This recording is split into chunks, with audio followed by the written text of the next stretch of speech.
Hey guys, thanks for coming. A couple of comments about Rutgers game. The best thing was, first of all, I just read somewhere we're leading the nation in attendance, and I never want that to go unappreciated, especially in a little drizzly rain out there, and everybody was there and having a great time, and we appreciate our Ohio State fans and students. Second thing was a quick start. Once again, that was emphasized, but everybody said they emphasized that, so I thought our coaches once again did a good job getting that going, and most important, the players did.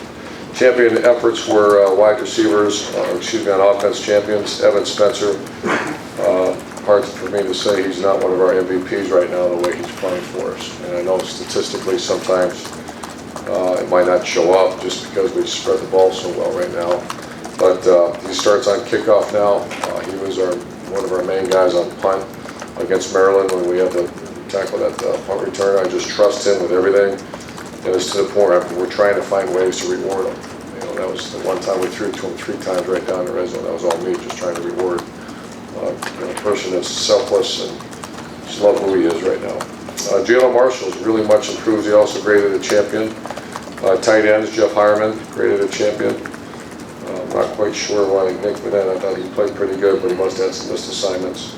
Offensive line, Taylor Decker, Pat Elfline, and Jacoby played well. And then the player of the game was our tailback, Ezekiel Elliott, at tailback. You might say, well, JT Barrett, I think, was he conference player of the week? JT was. Yeah, JT. And he could have played a lot better. You know, he could have played a lot better. So that's, I love when our coaches do that. And there's nothing quite like a guy that thinks he played great and then position coach jumps right in the middle and says, this is what we could have done better. So offensively, and you evaluate it against a team that we had a lot of respect for. We considered them, I use the term 6-0 team, coming into our home stadium.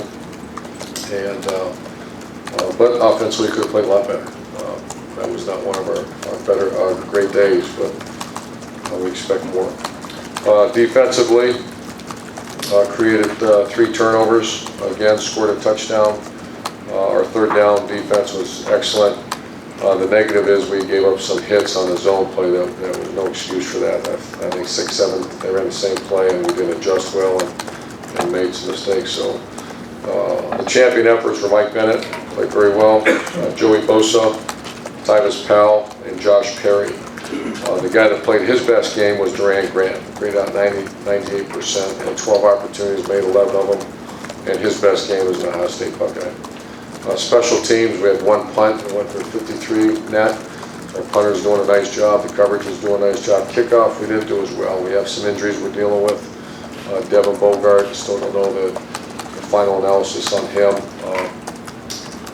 Dante Booker was pulled out of the game, and I'm thinking someone else on kickoff I lost. So we're going to have that conversation today about how we're going to fill that most important unit, that very important unit. With that said, I'll answer your questions for you. Front row, Bill. Yeah, you're halfway through the regular season.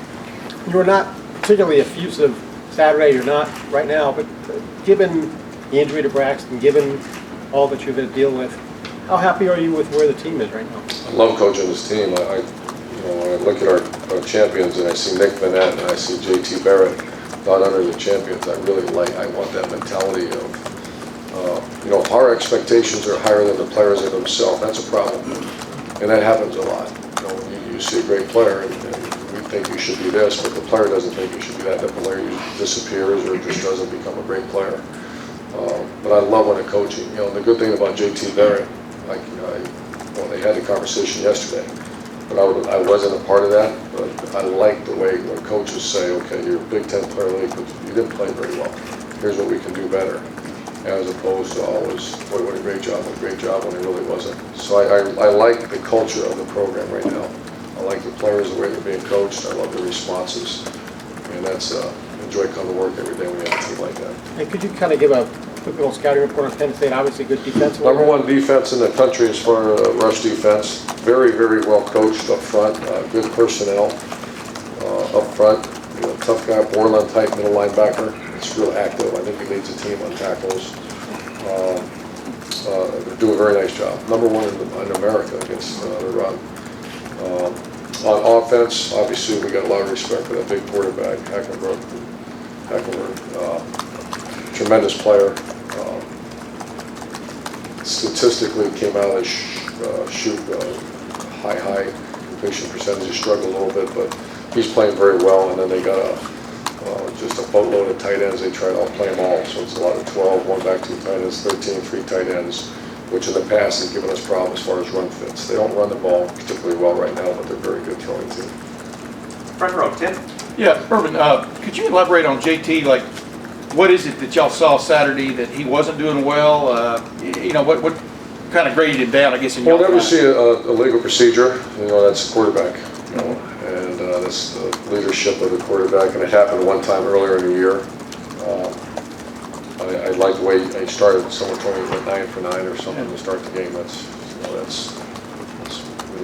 obviously very good. But he misfired on a couple balls. He threw a ball behind Evan Spencer and missed on Dontre Wilson on a touchdown with a couple plays. But that happens. That's not when you see graded down. You don't grade a guy down. You coach him up to throw the ball better. Graded down is just the quarterback position. Yeah. And I think Tom will give you some insight more later when we visit with him. And how comfortable, and I know we ask you every time, but you go on the road, but it's only been a couple of times, but how comfortable are you taking him into Appy Valley, into the white shirts and all that kind of stuff on Saturday night? I mean, how do you think he will handle that? More comfortable now than several weeks ago. We did go on the road once, but obviously that 110 is different than 50-something. So it's going to be, we were there, and I remember Shelley and I are both like that's one of the top 5 atmospheres we've ever played in. And we can expect the same type of reception, so we'll be ready. But I'm more comfortable than I've been. It's not just we have a new center who's not a new center anymore. He's playing pretty good. By the way, he's young, he rolled his ankle a little bit, but he should be fine. More comfortable than we've been, but still glad we have Tuesday, Wednesday, Thursday to get ready for it. Can I ask one other thing though? With JT on that 33-yard run, he said, I think y'all had a screen called and they jumped it, and he makes all these decisions just like this and goes 33 though. What does that tell you about, I guess, the way he's come along as a decision maker, cool, keeping his cool, etc.? That might be as good an example, because a lot of times quarterbacks, on a drop back pass, when it's not there, a lot of times you will scramble. That's kind of instinctive. When a screen's not there, that's when you see guys twitch and panic and because if you throw it down the field, it's a grounding call. Right. Not a grounding call, it's illegal downfield. So there's all kinds of issues, but I credit Tom Herman, and that's not by accident. Those are a well-coached player that understands the game. That was an impressive play. They dropped 8 guys in the coverage right to the screen. He put his foot in the ground and went north-south. That's good stuff. Far right, Clay. Coach, different strokes, I guess, from Mike Vrabel to Larry Johnson. What a two ends of the spectrum, personality-wise, or maybe the way they coach. A little mellower kind of guy. How's that worked out, and does hiring him maybe mean you've changed a little bit as well? The only thing I'd say is on the surface, it might seem, I think they're very similar guys. Extremely high IM character people that are family-oriented guys that you want leading your players. Mike is a former NFL guy that maybe it seems, but those two guys are very similar. The way Larry's a very intense individual. His practices are very meticulous, like Mike was. So I'd say they're more similar than different. Mike lets some colorful. What term I don't know. Language. Yeah, just phrases or whatever. But other than that, they're very similar guys. Larry, more fatherly? I would say that, yeah. I think that probably comes with, I don't know though. I mean, Mike Vrabel did a heck of a job now. They're very similar guys. They're two good coaches as I love who they are. I love what they stand for. And my job is to make sure I have someone standing in front of them. They're high-end people that take care of them. Both those guys do. Far left, Doug. Urban, you talked a lot last year about wanting to have young guys ready to play, especially in light of the Christian injury and that kind of thing. And you talked after the game about maybe just the second team not being where you want it to be. I mean, it seems like obviously at the most important position on the field, when you lost your guy, you lost Braxton, you had a young guy ready. Is it, in the other positions, is it not where you want it to be? It's getting closer. You know, the one area is concerned is defensive line. And Larry, if you saw, he tried to get, we played 10 defensive linemen Saturday. Now 10 didn't play great, but we're pushing it as hard as we can. We had a team meeting to address that. I had a couple guys stand up that weren't doing their deal. And they were, as you get deeper into the year, we all know it's week 7. Our goal is to compete for a championship in November. And if you keep playing, you might have a chance to do that. And that's why everybody has to have value. So certain positions are, you know, right now are, you know, Curtis Samuel and Rod Smith. We don't mind playing them at all. You know, wide receiver, your backups are darn near as good as your ones. Who's our starting receiver? Right now I couldn't tell you. But I like who's in. I like to see rotation. Our 2 tight ends are, you know, very minimal difference. So there are some positions we're pushing. I push that as far as I can, and we actually played some guys in the game Saturday that, you know, Mike Hill did show something. So Larry Johnson feels better about him right now. So that's the essence. That when you see teams win championships, that's why. You know, you lose your quarterback, and JT Parrott. But he's been here for a while. He takes it very serious. He's obviously, Tom Herman does a very good job with it. The ones that fail are the ones where those kids they're not ready, and that's the coach's fault. The kid's got to be put in those situations, and he's also got to be a very honest, hard conversation if he's not ready. And you've talked about with your offensive line and how it's coming along that, you know, maybe just the level of competition of the defensive lines you faced wasn't as good as what you saw against Virginia Tech. Maybe you thought Rutgers would be a step up. Did you learn anything more about the offensive line, and is Penn State a step up for them? Step up. Rutgers was a step up. You know, I think Maryland, Rutgers, you're getting better and better, and I won't say I don't want to say they didn't have a good defense line, because they certainly did. We did not, the last 2 weeks, we haven't played as good offensively up front as we expect. And that will really surface this week if we have to play better in the offense line than we did Saturday. Front row left, Lori. Coach, you've been praising your staff for their preparation and game planning for your quick starts. I'm wondering, as a team, if you're also recognizing an improvement in mid-game adjustments, or is that something that's been consistent all along?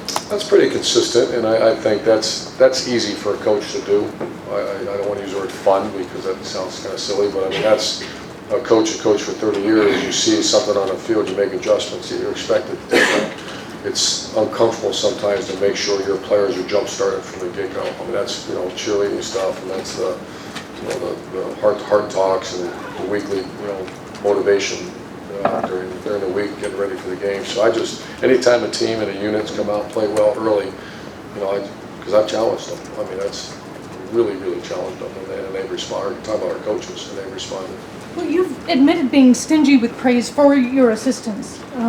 I think I'm using your words, but what is it that they have done so exceptionally that you recognize them even after the game on Saturday? If a coach makes an adjustment during a game, you're supposed to do that. You're getting paid a lot of money. You're at Ohio State University. For me to say, hey, pat a guy in the back and say, well, that's really cool that you, no, you're supposed to do that. As a matter of fact, we got an issue if you don't. It's the other thing. It's to motivate. To me, what's not easy is the motivation of 18, 19, 20-year-olds with all this chaos going on in the world, to get them to put their foot in the ground and go as hard as they can right from the big get-go. And that's what I'm seeing our coaches do. That's why I brought that up. Front row right, Austin. Urban, not just with JT, but the offensive line, the skill players, all those guys were so maybe inexperienced the first few weeks. Did you all as a staff feel limited offensively? And how does that maybe compare to what you can do now? Yeah, you just look at the play sheet against Navy compared to now on, that's 70% greater than what it was. And that's because of the number 1 quarterback, number 2 offense line, number 3 skill players. You know, two new tailbacks. One that never played college football, and then, you know, he got hurt for a while. And the other one, Rod Smith, didn't know he'd be here. And so that position has really grown. I think the receiver position, quarterback, offensive line, receiver has really opened up the playbook because they're much more mature than they've grown up fast. It seemed like there was a lot of things maybe you guys put in during the bye week, saw the Wildcats and things like that. How much more room is there to go as you get more experience with these? The better your checkers, it's endless. I mean, you can, you know, Dontre Wilson, we went to 10 grouping, 0-1 grouping where there's no tailback. and a tight end and 4 wideouts. That was a result of having good 4 wideouts that we emptied and started doing some things. And you want to be able to keep them when you do that. I don't tell you too much, but you keep them in a nickel or dime situation, they'll go run the ball out real fast. That was the reason we do that. So it's really, as long as you have good checkers, you can keep going and going. That's where you got to be careful. How's Wilson, by the way? He got taken out on Saturday. He's fine. Yeah. He's fine. He's clear. Far left, Matt. When you dealt with your bye weeks, you mentioned how unusual that was. Penn State played a game and a month. They had a bye, a game, another bye. And I'm wondering, preparing for them, does that change anything? Yeah, Do you prepare have for a- something unusual. You know, I don't think they're holding anything, because they've had a couple big games. But you spend about 4 or 5 minutes talking about that, move on. And just, Rutgers had a couple things that they never showed. The bye week gives you that chance to work on some things. So I imagine we'll be, they have a base, but there'll be something new that we have already had that conversation about. Also, you talked 2 years ago when you played there, and you mentioned it earlier, the environment. And I remember you 2 years ago talking about you guys couldn't play a bowl game, they couldn't, and yet the environment was what it was. Wondering 2 years later, with the NCAA making their decision that they made, are you happy about that, that this is, Penn State is allowed to play in bowl games? Well, I mean, I'm into it for the players, like I'm sure Coach Franklin is, and Coach O'Brien was, and that was, I thought that was incredible atmosphere, which is a credit to Penn State's fans. I thought it was even better credit for those players on their sideline than ours, because I've been in some national championship games, and you can't say they played any less in that day, on that day, at Penn State 2 years ago. So I had a lot of respect for it. I knew a lot of those Penn State players. They did nothing wrong. They did nothing wrong. A lot of those kids wearing scarlet and gray did nothing wrong, yet they're paying the price, which is part of, I'm not saying that's wrong, it's part of the deal, but I just think that needs to be a shout out to those kids. I know I said something to our players, that was unbelievable, the effort you gave, and knowing at the end of the day, you're going to have to pay a price for someone else's mistakes. So I just think that's a credit to both teams. And last question, Rusty. Urban, last time you played these guys, you averaged 8 yards a carry, went for 400 yards on the ground. Are there changes that they've made since they're number 1 against the run? Is it more than personnel? Are they doing? It's a good question. Not many. I have a hard time remembering last year. I think we played very well that day, and it started rolling downhill on them. It's a much different defense right now, and that's really good rush defense we face. And one more quick thing. You touched on this after the game, I know, that Michigan State won by the exact same score you guys did. There's no consideration that you guys might, that some of your players might think ahead of what might be in line? No, I think if you played a really bad team, I think that happens. You try not to let that happen. But going on the road in front of 110,000 people and knowing that we didn't play great, we did not play great Saturday, and we expect to play great. So that's once again to go back to when I read this, and I didn't really think about it. When I see Nick Bennett and JT Barrett not great champions, that's tough coaching. I like that. Thanks, guys. Thank you.